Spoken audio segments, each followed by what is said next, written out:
I always wanted to serve on a jury. I'm really super excited to be here, so I really appreciate you having me. I'm looking forward to it. Creating this whole trial, Daddy. I want to give a big shout out to the 13th Juror podcast and Brandi. Yeah, I applaud you guys. Keep doing what you're doing. That every time you run into Phil Barber, you should reach for it.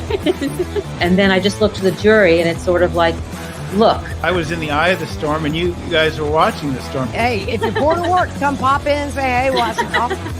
You are a ray of sunshine, and I love what you've done with your YouTube channel.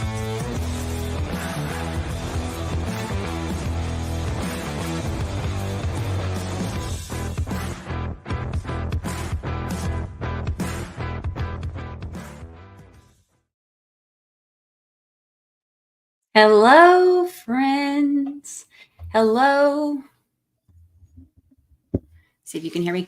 Hello, my friends and family. Hello, 13 jurors. I am glad to see y'all. Hello. I am really glad to see y'all.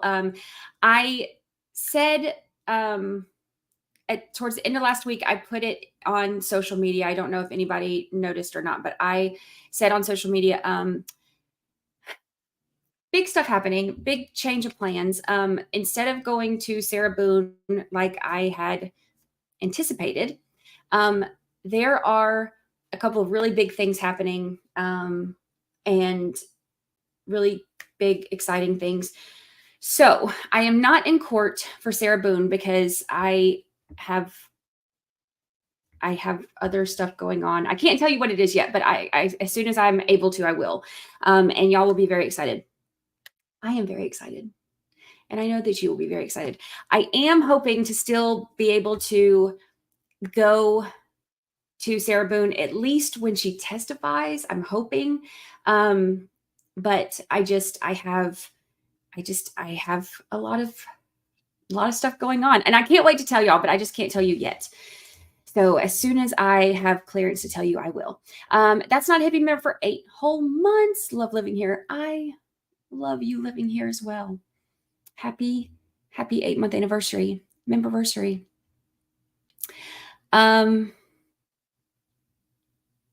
She's testifying tomorrow. Already? Dang. Okay. I'm going to see. I haven't even had a chance to watch it today. I've been working. Goodness gracious. Okay. Well, I'm going to see if I can work it out. I would like to be there for that, but it just depends on the other stuff happening. Good stuff, though. All good stuff. All very, very good stuff. And I can't wait to tell you. Regina Crawford, member for 16 whole months. So happy to see you live. Love and miss you. I love and miss y'all too. I love and miss you too. I am going to, I'm going to, as soon as all of this calms down, if it ever calms down, then we'll be able to get back on a little bit more of a regular live rotation schedule. But until then, let's see. Head to stage. Go ahead and put this up. So until then, I am getting them in when I can, but more info coming soon. I know it's frustrating when I can't really tell you everything, but it will be worth the wait, I promise. Okay, Nancy Demon for 15 whole months. I miss you. I miss you too. Happy 15 months. PJ Wolf, member for 13 whole months. Glad to be here. I'm glad to have you here. Happy 13 months. Notice you said a podcast will drop every week. Yes, I've had a podcast drop every week during everything, which is part of why I rarely sleep, because doing the podcast and live streaming gets a little bit hectic, but you know, that's how it goes. Hello, my friend. Hello. Good morning from Alaska. Oh, I'm cold just thinking about it.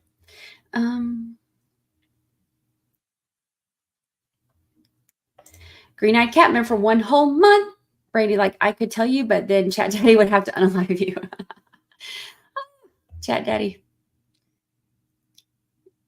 Yeah, Chat Daddy's not home. He just, he brought me Chick-fil-A for lunch and then left again. So he's gone. What is he hearing about? This is about the jurors. Remember we had all that juror craziness that was going on after the trial.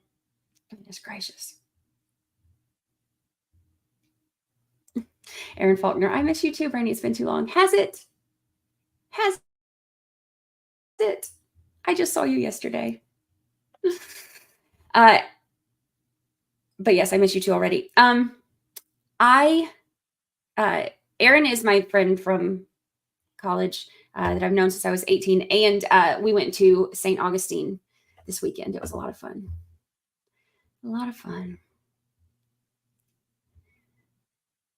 Yes, this is Benefield. We are doing the motions hearing for all of that nonsense that was going on with the jurors after the trial.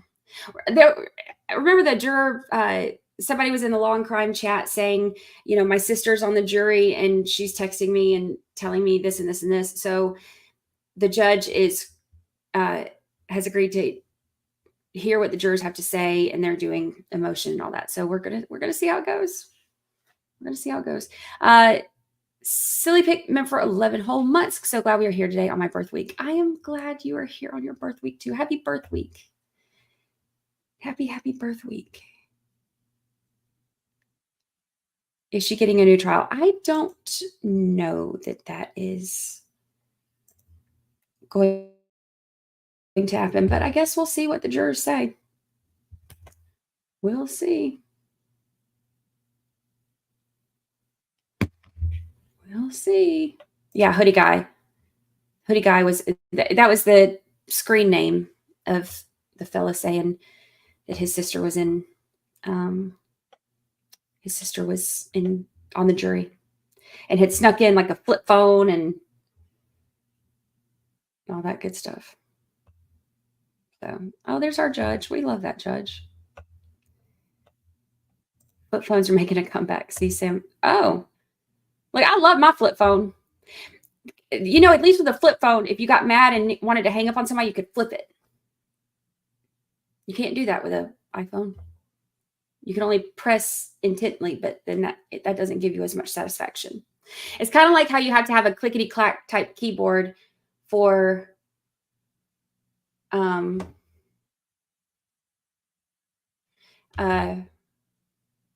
like a per my last email type, you know.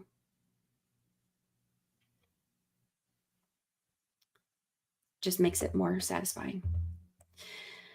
Let's see. Hello. Oh, hello. Our beautiful mods are here. We love our mods. Yes, I have seen about the complaints that were filed about Morrissey and Mello.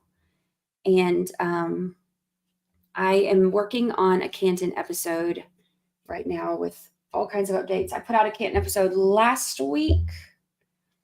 It'll be another Canton episode this week. And I will put all of the updates in there, all of the things. And I'm going to interview Turtle Boy and possibly Bettero too. We're going to see. And then put that in there as well. Winnaboom, member for 10 whole months. Hello, Queen. Good to see you. Where's Lucy and her friends? Lucy is laying at my feet. And I think Emmy and Tinsley are in the other room. They're laying in, there's a front guest bedroom right here that looks like the blinds are kind of open. It looks in the driveway.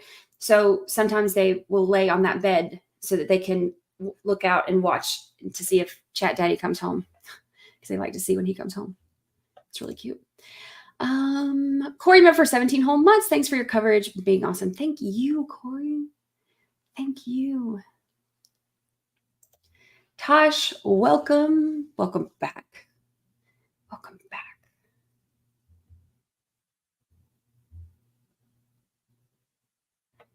Yep, the first ADA resigned all of a sudden in Norfolk. There's a lot going on in Norfolk.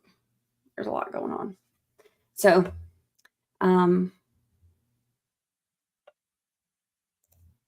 Which is great because it's, stuff is happening, but boy, does it keep me busy.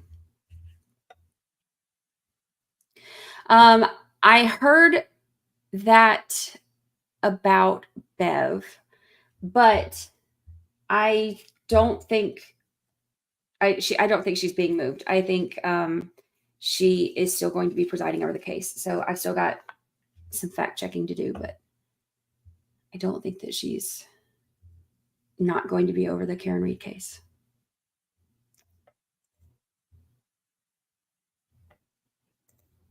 I hear one of them.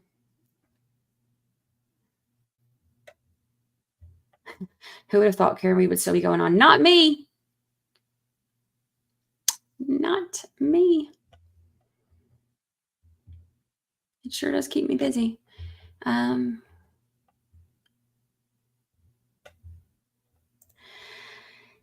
the Observer, I've been watching you for a long time, but it's my first time catching a live. Happy to be in the chat. Welcome. Welcome, welcome.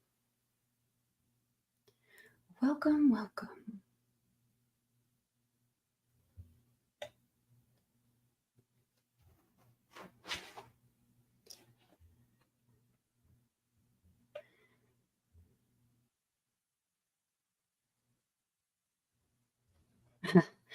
I know. See, everybody's got different stuff. Some people are saying that she's getting rotated out. Some people are saying she's staying. From what I understand right now, she's staying. So I've got, before I say what is fact or not, I've got to do some more fact checking. But I think she's still going to be over Karen Reed.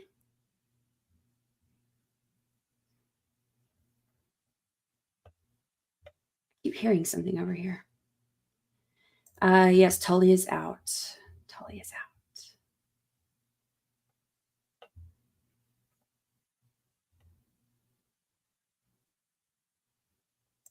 out. Do you think Karen Reed hurt her defense by doing the Dateline interview? I have not even seen the Dateline interview yet. I have not even had a chance to watch it. I was in St. Augustine this weekend and then got back yesterday and have been working. So I have not even had an opportunity to watch it yet.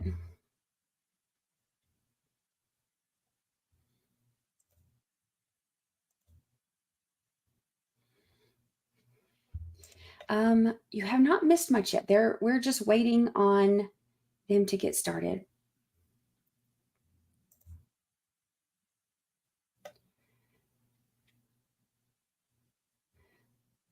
Melissa says, I think it was better than the 2020. I don't think that would be hard to be better than the 2020 episode. I wasn't a fan of the 2020 episode, which, I mean, I know that they can only do what they can do. They have, what is poking me? Oh, my string on this thing. God, in sweatpants. I'm like, sweatpants should be comfortable. What is poking me? But it's like that little thingy, that the tie thingy. Anyway, just ignore me. Dream and Landry. Gifted membership. Thank you so much, Dream and Landry. Thank you. Thank you. Thank you. Thank you. Mildred. Hello, Mildred. Member for 9 whole months. Love it here. Mildred, we love having you here. Happy 9 months. Happy 9 months. Yes, this is the motion regarding that whole juror situation. What is it with all the jurors in these trials lately? They need to behave like 13 jurors.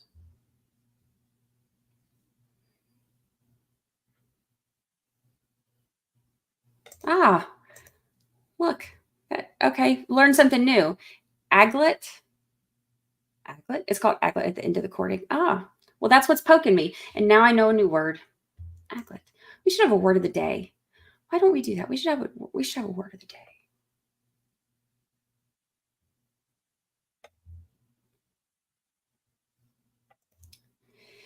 Tosh member for 17 whole months. Happy for the new news and your new happiness. Thank you very much. Thank you. Thank you. I appreciate it. Life has been good. Life has been busy. Life has been very busy. But but it's been fantastic.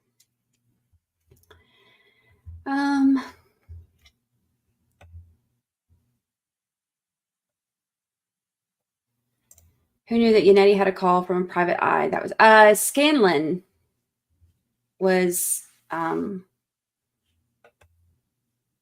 haven't seen the interview, so I don't know if that's what they're talking about. If this is something different, then y'all can feel free to correct me, but Scanlon was doing private eye stuff. Correct. I have not said the new news yet. I can't say the new news until I can't say the new news yet. The news is very good looking. Different news. Different news. This is not Chat Daddy news. This is work news. But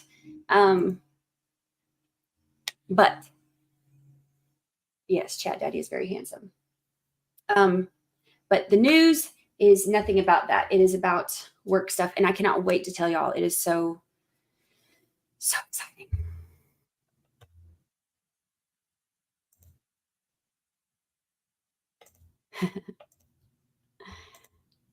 I know. I know y'all want to know.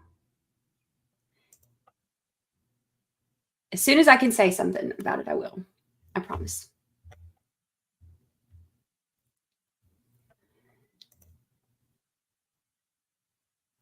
Any idea when I'll be able to tell? As soon as all of the contracts are good to go.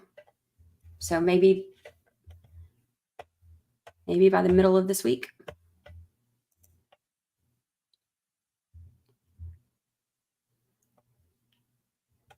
How do they get jurors to understand reasonable doubt? I don't think that they do a great job at that, honestly. I think that that's a problem with a lot of juries.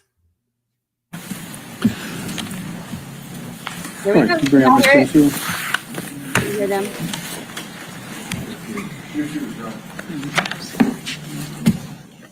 Okay. Are you ready to move forward? Ready for waiver of presence. Okay. All right. Good afternoon, everybody. We're here in 2020 CF 3014, State of Florida versus Ashley Christina Benefield. Ms. Benefield is not present in court. Her presence has been waived by her attorneys, Mr. Taylor and Mr. Pinnell. Present for the state is Ms. O'Donnell and Ms. Friel.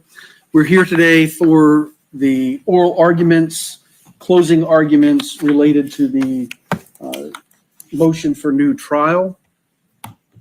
When we were last here, Mr. Pinnell, you were not able to make it for some reason, so the request was made as opposed to written closings that we do them orally. And it was my understanding that you're going to be doing that, so that's why we continued it or left it on for today. Are you ready to go forward?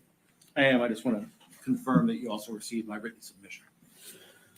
All right, so here's what I received recently.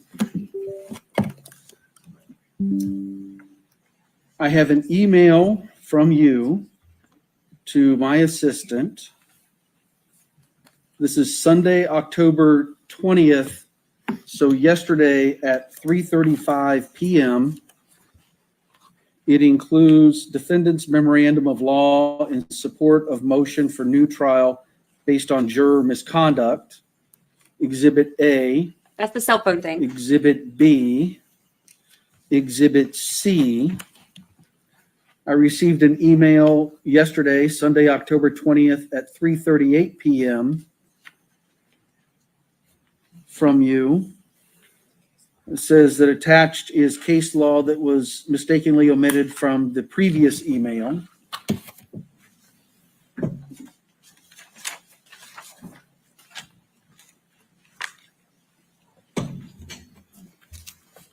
I received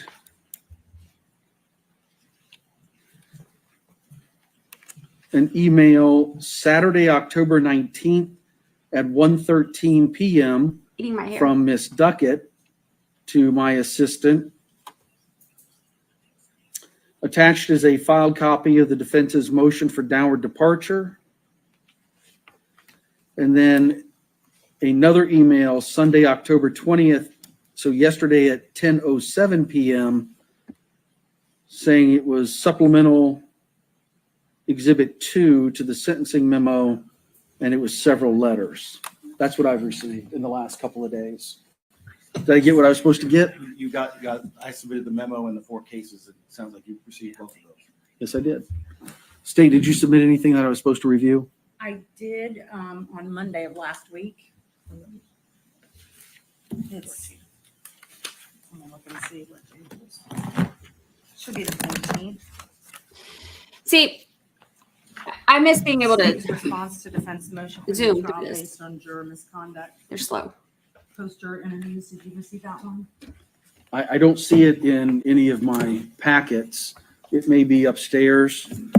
If not, I'm sure Kelly is listening and she'll print out a copy for me. Okay. Thank you. But I will say that I have not had a chance to review either your response, State, or the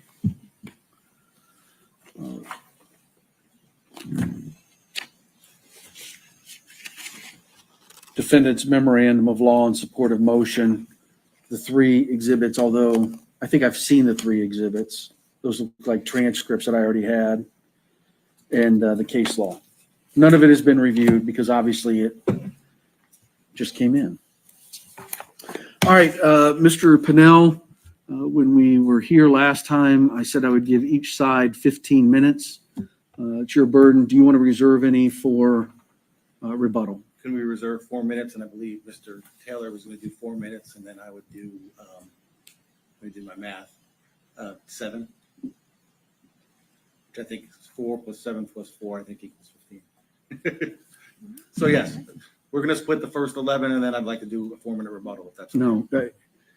One of you can, I don't mind if you split the first and the closing or the rebuttal, but one person needs to make the first argument, second person needs to make the second argument. So how do you want to split it up? I was intending to take 4 minutes to present facts. Mr. Pinnell will take the remainder to present law. Of the remaining time, he wanted to reserve 4 minutes to be able to respond. He talks so slow. So if he does the full 11 minutes, they ain't going to get nothing out. Once the state concludes, is going to ask Mr. Pinnell if he has any rebuttal. That was the reason why. And so if you want to reserve 4 minutes for rebuttal, that's fine. But I mean, Mr. Taylor, you've been doing this a long time. So if one of you wants to make the first, I guess, 11 minutes of argument, that's fine. But we're not going to split up the first 11. When we were here last, Your Honor, I inquired about that, and I represented to the court, as we did the last time, that I would do facts and Mr. Pinnell would do law. The court indicated that was fine. Sure, if you want to spend the first 11 minutes talking about facts and then the last 4 rebuttal, I don't think I even need to express how unusual it would be to split up an initial between 2 different attorneys. So one of you can present in the first 11 minutes, and then in the second, whatever you want to reserve for rebuttal, you certainly can reserve that. I'll give us a moment, Your Honor. And I might add that the last time, that was exactly how we proceeded with the court's blessing. I did the facts. Mr. Pinnell concluded by doing the law. Which one? Which hearing? When we were here last before Your Honor, where Mr. Pinnell was present. It was on the motion to actually decide whether you're going to grant the interviews. And it was... For juror interviews, I did the initial factual representation. The court then allowed Mr. Pinnell to go with it. All right, listen, I'm not going to get... Okay, fine, whatever. All right, so with that understanding, if it's okay with Your Honor, I need 4 minutes. All right, you're on the clock. Thank you. He's so over them. He's like, fine, whatever, just do it. We could have been done by now. All right, use the 3 microphone. inquiries were made by the court with respect to the juror interviews, and I'm going to focus on juror number 15, Sarah Walcott. Of those 3 inquiries, the first was the form, which was signed under oath, and the question was, have you ever been the victim of a crime, quote unquote. The second question that was asked by me during voir dire was, quote, "Have you ever been involved in domestic violence courts?" Unquote. And the third question that was asked by Assistant State Attorney Suzanne O'Donnell was, quote, "Have you ever had any dispute with a significant other about their child or the custody of their child?" Unquote. The answers that Ms. Walcott gave at the voir dire phase of the trial to the first question was no. She had not been a victim of a crime, and she signed the form under What is oath. that? As to the second question, she did not respond. Have you ever been involved in domestic violence courts? And as to the third question, have you ever had any dispute with a significant other about their child or the custody of their child? She did not respond. At the I juror, apologize to interrupt, but is someone on Zoom? If they're coming in late, I'm not going to stop the proceedings. Okay. Go ahead, sir. Oh, that must have been what that noise was. Oh, Yes, sir. her explanation at the inquiry that was made by the court as to the first question, you ever been a victim of a crime, was she took the position it was dismissed, so she didn't think it was applicable and did not equate domestic violence with a crime, despite the fact that Mr. Ballinger was handcuffed and arrested right in front of her. Number two, my question, have you ever been involved in domestic violence courts? Ms. Walcott said that too was dismissed. She did not think it was applicable as a result, and she did not understand the word involved. As to question number three, have you ever had any dispute with a significant other about their child or the custody of their child? Ms. Walcott said that too was dismissed, so she didn't think it was applicable, but she did acknowledge and admit to knowledge of injunctions and her ex-husband's decision to seek custody of their minor child, as well as admitting that there had been disputes about the minor child's custody between them. Now, I'd like to direct this to Your Honor personally, if I may. Based upon our culture, our education, and our social status, which I would suggest is quite similar, if not identical, as a parent, when you ask your child, did you say this? Did you write this? Did you do this? Words have their ordinary and intended meaning. And that is a phrase we hear and see repeated in appellate decisions ad nauseum. There is an expectation, Your Honor, as a parent, that the response will be direct and truthful. And the reason is because you will use that to evaluate the remedy that you believe to be appropriate as a result of the conduct. Now, I want to repeat the three questions that were asked. That's the time. I'll give you the extra time for the interruption. Go ahead. Three questions. You ever been a victim of a crime? You ever been involved in domestic violent courts? Have you ever had any dispute with a significant other about custody of your child? What is confusing about any of those questions? What is not clear about any of those questions? While at no moment for purposes of this hearing, Judge White, she lied when she came in here and gave those explanations, and everyone present in this courtroom knows she lied, whether they refute it, whether they object to it, or they choose to remain silent. But here's the thing. Here's the essence, the gravamen of this dilemma. It doesn't matter if she lied or not, because it's not about her. It's about us, the defense, Ms. Benefield, and what we knew as a result of her answers. And given our remaining peremptory challenge, we would have excused her had the court not excused her for cause. All right, sir, that's your 4 minutes. I gave you the additional time. Last sentence. May I? Go ahead, Mr. Pennell. You have 7 minutes. You're on the clock. He just talks too slow. Judge, it's our position that this is obviously an important decision of the court, but it's a straightforward analysis under the binding decisions of the Florida Supreme Court in De La Rosa and Roberts, and of the second DCA in the Fegan case that we provided to the court. It's now indisputable that Juror 15 gave dishonest answers and incomplete information to the court in response to the questionnaire and during voir dire. Based on that information, Ms. Benefield and her attorneys were not able to make an informed decision as to whether they would exercise a peremptory challenge to her serving on the jury.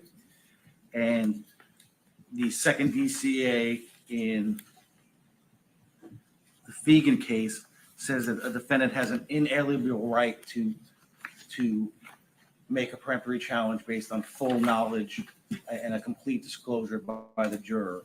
And Mr. Taylor's correct. Whether Juror 15 did it intentionally or not is irrelevant under the case law. It's the effect on the defendant and her ability to make an informed decision about a peremptory. It's our position that the most egregious of the omissions by Juror 15 was her failure to acknowledge that she had been involved in domestic violence court. At the subsequent hearing, she acknowledged she was the petitioner in a domestic violence petition, and the court has copies of that petition. At the top of the petition, it says petition for protection against domestic violence. So makes no logical sense. She wouldn't understand that. She was also, more importantly, the respondent in two domestic violence injunctions, also entitled on top, petition for protection against domestic violence. And in the second one, her husband, and they're both filed by her ex-husband. The first one was her ex-husband and her son, their son. And then the second was on behalf of the son. In the second one, the ex-husband specifically asked for custody and was awarded temporary custody of the minor child. So her answers that she did not know that she was involved in domestic violence courts are disingenuous and misled the defense in its decision-making process. Most importantly, the omissions are material, and there's a three-part test under De La Rosa. One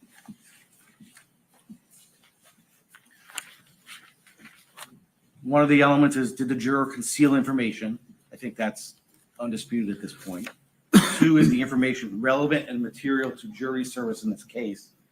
And what the De La Rosa case says is, if a potential juror is similarly situated to the opposing party, then it makes reasonable sense that the other party will want to exclude that person for cause or a peremptory.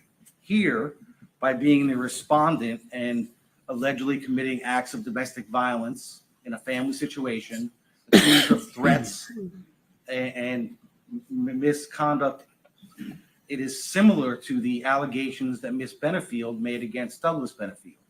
So those particular, the fact that she was a respondent in those two cases makes her similarly situated to Douglas Benefield and makes it clear that had that information been properly disclosed, Mr. Taylor and Ms. Benefield would have been suspicious of her, believed she may have been biased, and would have exercised a cause or a peremptory challenge.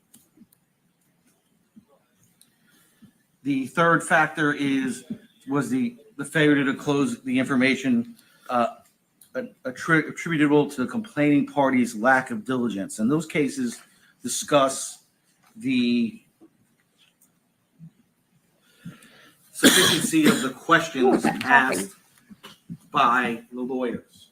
And as Mr. Taylor, I think, adequately indicated, the questions in this case could not be any more clear. Have you been a victim of a crime? Were you involved in domestic violence cases? And have you been involved in a dispute about child custody with a significant other? There's nothing about those questions that are unclear And if you look at the Roberts case, Got it. in that case, they just asked about litigation, and the lawyer, the potential juror, apparently explanation was that they didn't specifically say domestic assault or injunction, but they just said litigation was enough. Here we were more specific.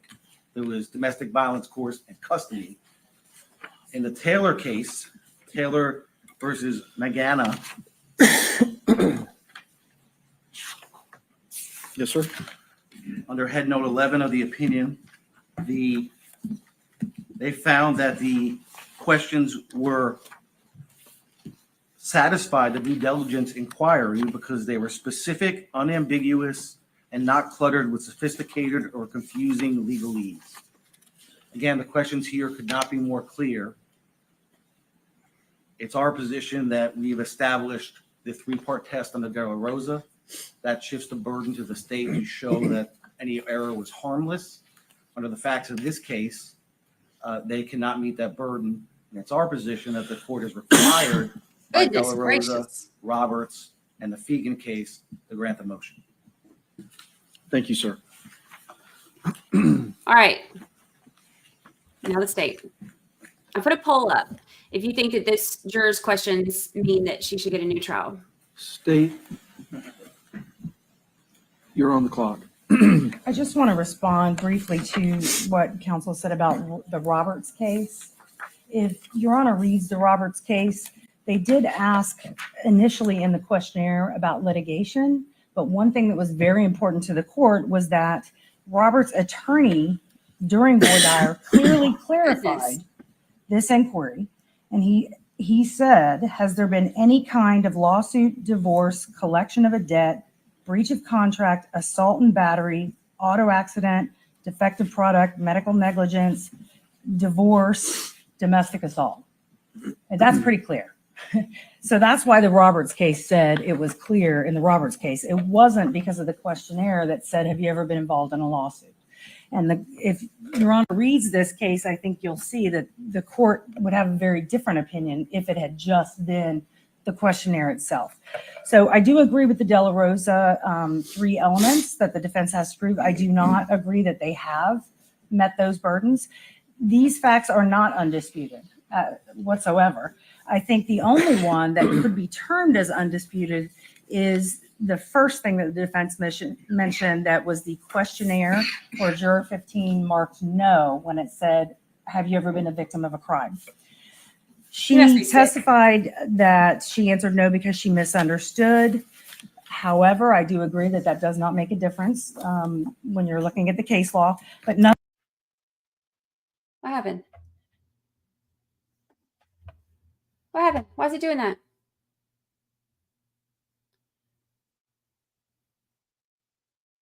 Nonetheless, she did raise her paddle, Judge, later on when the defense asked, has anyone experienced an abusive male? She raised her paddle.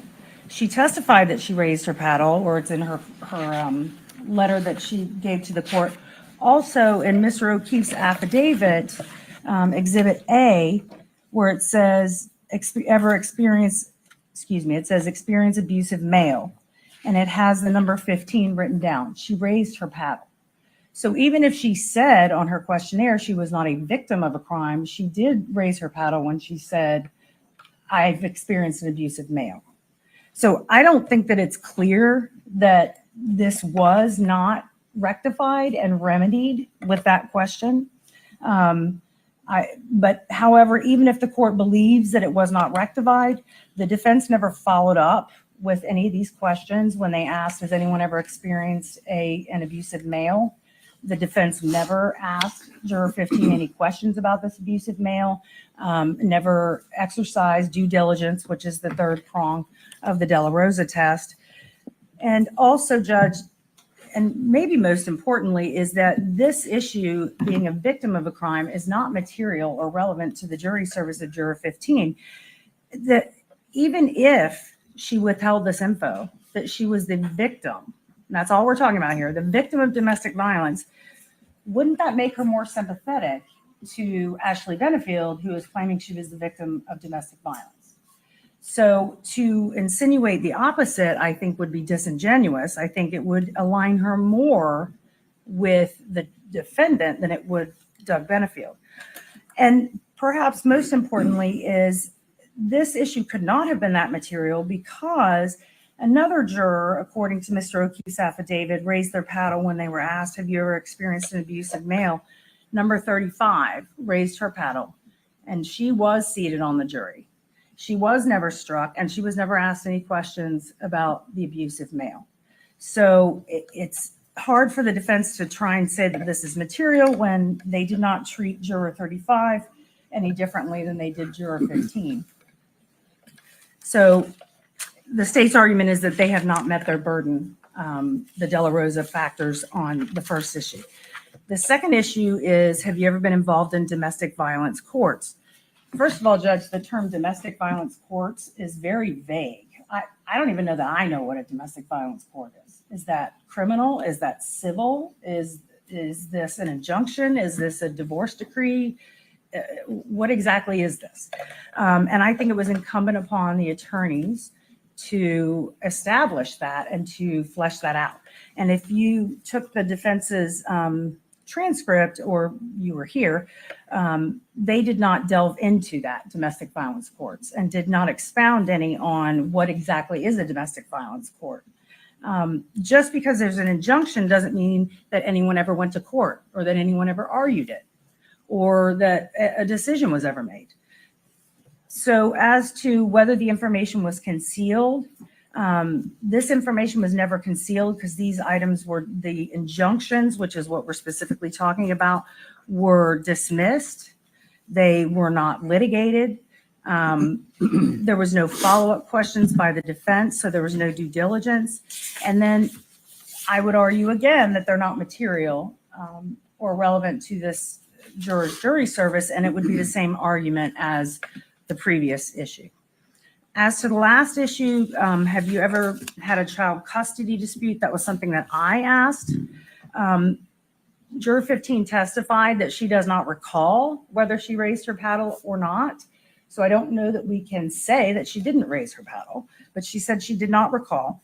She did say that she did not see these issues with injunction as child custody dispute. She said, to your honor, that nobody filed for any motion to amend child custody or nobody went to court for a divorce court or family court to amend the custody agreement. And Judge, if you notice from the transcript, the state never defined what child custody dispute meant. I never went into what exactly that meant. I never asked them specifically. I just asked child custody.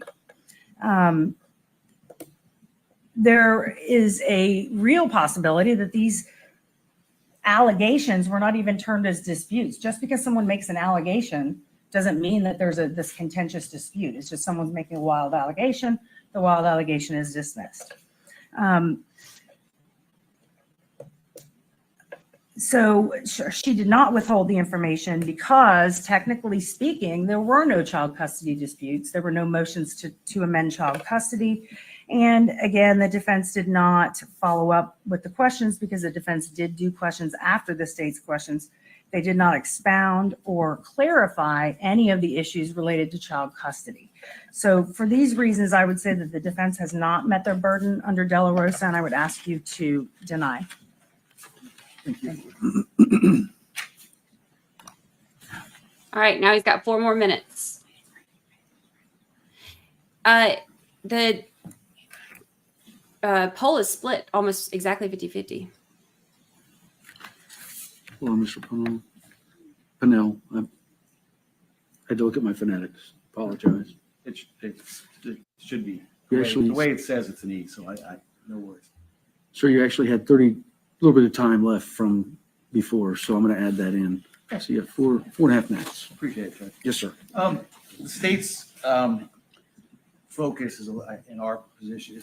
Our position is misplaced. They're focused overly on the abusive male question.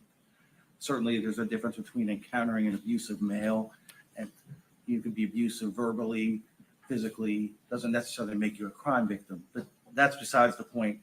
when you read our memo, you'll see that we're relying primarily on the omissions in response to the question about domestic violence courts and child custody. And to suggest that an individual that filled out a petition, filed it in court, and the petition is entitled Petition for Protection Against Domestic Violence, doesn't know that they're involved in domestic violence courts, or that the question wasn't sufficient, is just defies logic. No one can reach that conclusion. No reasonable person could reach that conclusion. The question's clearly sufficient. She filed it with the court. Then there was 2 petitions filed against her in court with the same title. And the idea that it's not a dispute, well, I don't know. The last time I checked, the court cases said, quote, ex-husband versus juror 15. Seems like a dispute to me. He's asking for custody until she's mentally stable. The judge grants a temporary injunction, and that's Exhibit D to the memo, and the judge grants custody. If that's not a dispute about custody, I don't know what is. So the questions were clear on their face. The answers are obviously evasive, and there was an omission. And there's no evidence that any of these questions were vague or unclear. The other jurors raised their paddles. They didn't have any problems. It was only juror 15. So it's our position, and again, by being a respondent who is alleged to have committed acts of domestic violence against her ex-husband, which also involved a child they had together, puts her in a similar situation as Douglas Benefield. And this isn't just me saying it. This is De La Rosa. This is the case from the Florida Supreme Court that both sides agree is the controlling decision. And it says, quote, a person involved in prior litigation may sympathize with similarly situated litigants. In these circumstances, counsel must be permitted to make an informed judgment as to the prospective juror's impartiality and suitability for jury service. That was not, Ms. Benefield did not have that option here. Ms. Benefield's lawyers did not have that option here because she did not raise her paddle to the involvement in domestic violence cases with full knowledge that she'd been involved in at least 3 domestic violence injunctions. So under De La Rosa, she's similarly situated to Douglas Benefield. And I think the case law requires the court to grant the motion. And I don't have any additional argument, but if the court has any questions, I'm happy to answer. If the court has questions about any of these arguments, because to me, the law, again, the Florida Supreme Court, De La Rosa, Roberts, and the more recent case from the second DCA, all binding decisions simply require the court to grant the motion. No one likes to do a trial twice, but the defendant's entitled to a fair trial. That didn't happen here, so we'd ask that the court grant the motion. All right. Thank you both very much. Obviously, I received quite a bit of information. Even state, I haven't had a chance to review your response with the hurricane. Let me also say I hope everybody's homes and families are okay from these 2 storms that came through. I wanted to really wait until today to hear the arguments from both sides. Obviously, I kind of went into the weekend thinking that I wasn't going to have any memos or case law sent to me. It's all last minute. So I have not had a chance to review it. I think in all fairness, it's important that I review both sides, the response from the state, the memo from the defense, the case law. I think, as you mentioned the names, I believe that I already had all of those, but certainly go through all of that. So I really wanted to wait to see how much I had and whether I thought that I might be able to make a decision and get an order written today. And I leave this hearing firmly convinced I'm not going to get it done today. So we're not going to be able to do the sentencing hearing tomorrow. I don't know when it's going to be rescheduled. I'll have Kelly reach out to both sides to schedule it. What do we set for tomorrow? 3 hours? I don't think, Your Honor, respectfully, we had a limitation on the time frame. It was set for 2 hours, Judge. 8:30. Yeah, I know I set limitations on scheduling. Whenever we set it up, I always say, how much time do you need for your portion of it? I would like to hope we can get it done in 2 hours. It might be a little tight. To the extent the court could stand it, I'd ask that the court allot 3 with the understanding that we can wrap it up in 2. For both sides or just your side? I think we're going to need probably 2 hours for our side because we're going to have some testimony. All right. State? I think last time we talked, it was an hour and an hour, but now it's 2. An hour. All right. So 3 hours. I'll have Kelly reach out to both of you to find a day and time that works for everybody. And I will endeavor to get a written order out on this. What I'm saying is I don't know how I'm going to rule on this. There's quite a bit of information to review. But I want to go ahead and set the sentencing hearing so we have a day and a time. And then depending on what my ruling is, obviously if I grant it, then there is no sentencing hearing. We pick another trial date. If I deny it, then at least we've got it on the record for a sentencing. 2 matters, if I may. Number one, just to advise the court, I leave Wednesday for an out-of-town trial that's going to run approximately 2 weeks. All right. Number 2 is I would, based upon the court's decision to vacate the sentencing hearing for tomorrow, respectfully renew for Ms. Benefield our motion for bond to the trial court. I don't know when the sentencing hearing now will be rescheduled.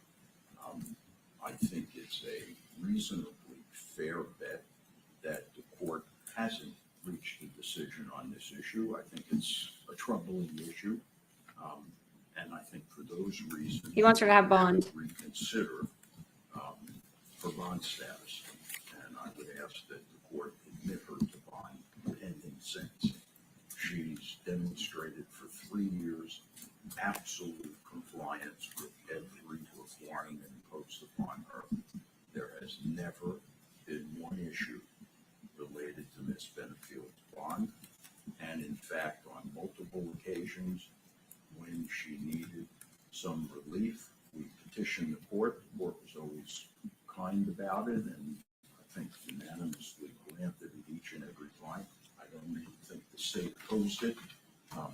But the point being that she's never shown anything but respect for the opportunity to be out on bond and any indication whatsoever that she will be here and her family, as the court knows, is here as well. All right. Well, obviously that wasn't noticed today. The only way I can hear that is by consent of the parties, since it wasn't noticed. No consent. Well, we had filed a bond motion, Your Honor, the court denied. Yes, sir. But it wasn't noticed for today. And as you're well aware, I can't hear matters that aren't properly noticed except by consent of the parties. All right. Thank you all very much. Thank you, Judge. That's it.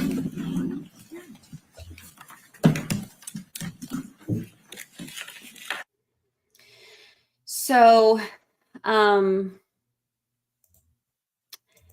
that's it for that. I guess, so no sentencing tomorrow. They'll reschedule that at some point. And then we'll keep up with it and figure out what they're going to do. He says that there's a lot of information that was turned in and he wants a chance to look through all of it. So he will give a written ruling later. So I guess we'll keep an eye out and see when we can find it, when it comes up, and we will read it. And I'll keep an eye out on the docket too to find out when the sentencing is going to be. Crazy stuff. Crazy stuff.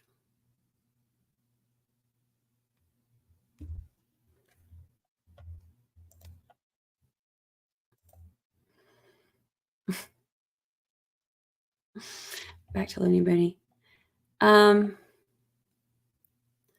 Lawyer is disorganized. He does seem kind of disorganized sometimes, for whatever reason.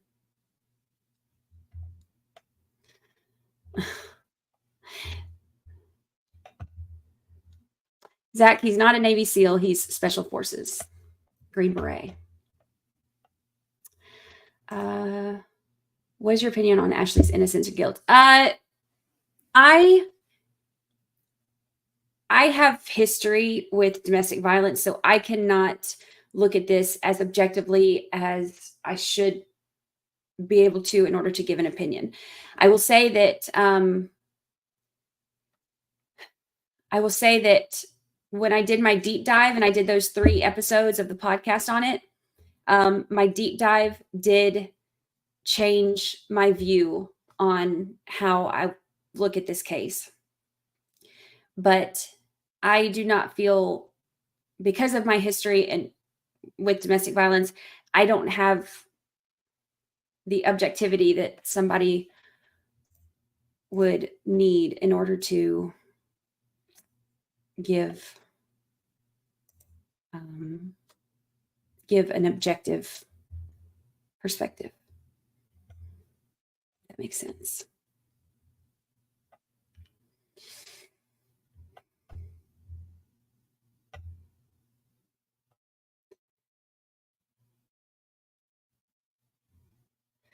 So yeah. Okay. So I see some of y'all saying that you think that she planned the whole thing, and some of you think that she was a victim. And everybody in this one seems to be very split. People all either are, seem to be pretty convinced one way or the other. There's not a whole lot of middle ground on this one. And the people who believe each side seem to believe that side very strongly. I have my thoughts on it, but again, with me not being able to be objective, I feel like I can't really give my full. Okay, but having said that, me saying that I can't be objective because of my history with DV, that's why I'm not on the jury. Well, that and because I don't live in that county, but that's a sad point.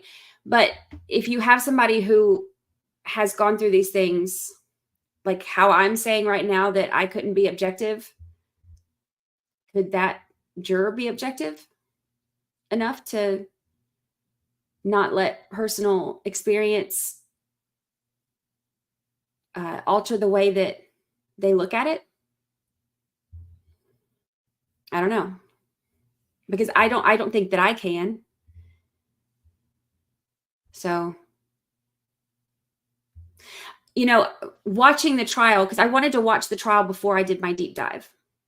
I wanted to see what came out in trial, because I knew that they had a very long history of family court stuff and, custody battles and allegations and all kinds of crazy stuff. I knew that there was a lot of that.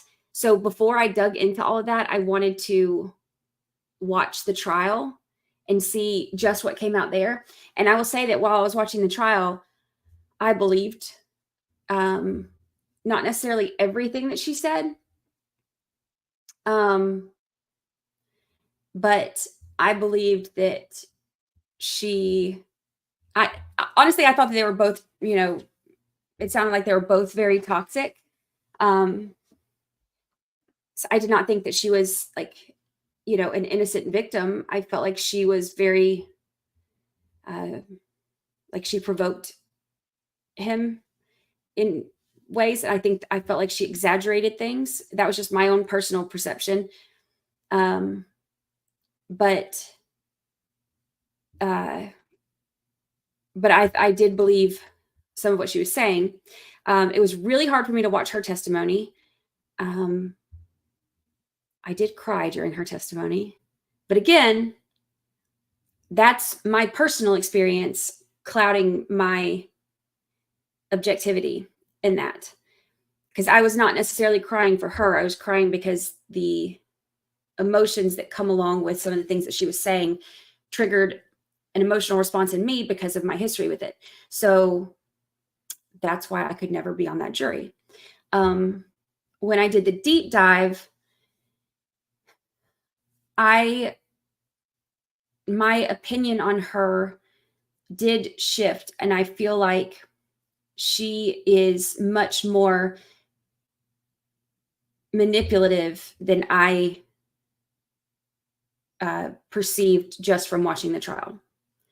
And when I dug into all of that, and I mean, I like dived,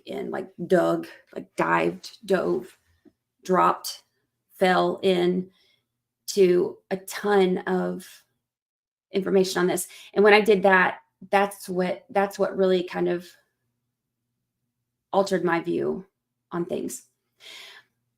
So I feel like she was very manipulative. I feel like she did lie a lot. I feel like their relationship was very toxic. But as far as this situation goes, I think if a juror has history of, domestic violence and all of that, I feel like it would be, I know for me, it would be hard. So I feel like with anybody, it could be, it would be really hard to be able to listen and watch without putting your own experience in that. So I don't know. Yeah, if you watch the Stand Your Ground hearing, you'll see a different Ashley, in my opinion. So the Stand Your Ground hearing, and I think I put this on one of the podcast episodes. You can hear her when she's telling a story in the Stand Your Ground episode, or not episode, but in that episode, I played that when she's telling a story at the Stand Your Ground hearing, and then when she's telling the same story to the jury, and you can hear how different she sounds when she's saying it, without a jury deciding on everything. So I don't know.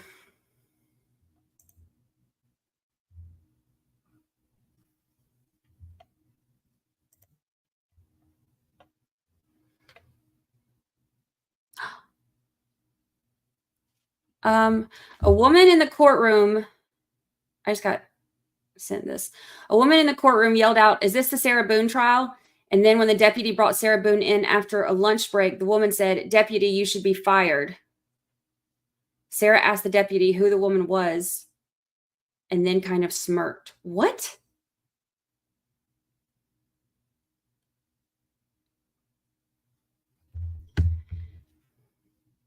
It's off the rails. Off the rails. I don't even know what's going on. All right. So that is all I've got for you today for live streaming. I have to get back to work. I am going to, let's see if I can portal you on over.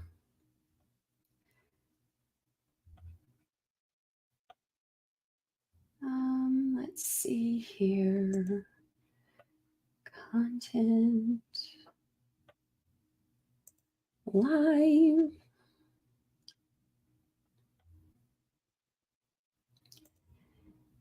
Edit. Edit. Redirect.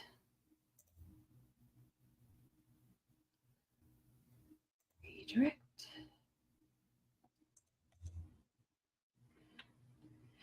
Okay. I will send you over to RA. He is showing Sarah Boone. So I will send you on over there to find out what the heck just happened. All right. That should be good to go. All right. Y'all, I appreciate you hanging out with me and seeing Sarah Boone, or no, not Sarah Boone, Ashley Benefield, and popping in and saying hi and catching up.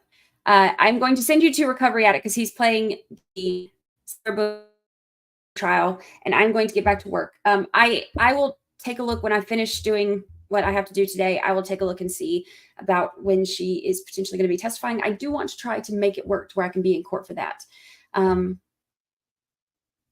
So we'll see. We'll see what we can do. But so I'm going to send you over to RA. Everybody go tell him I said hello.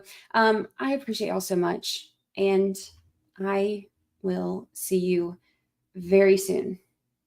And I'll give y'all the big news as soon as I can.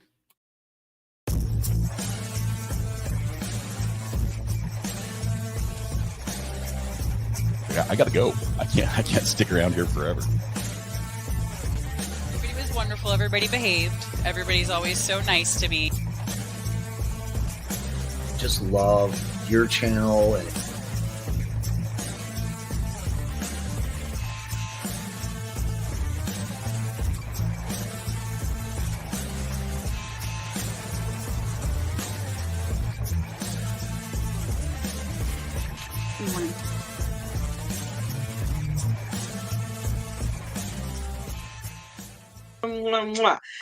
Goodbye, good people. Now, how the heck do I get out of here?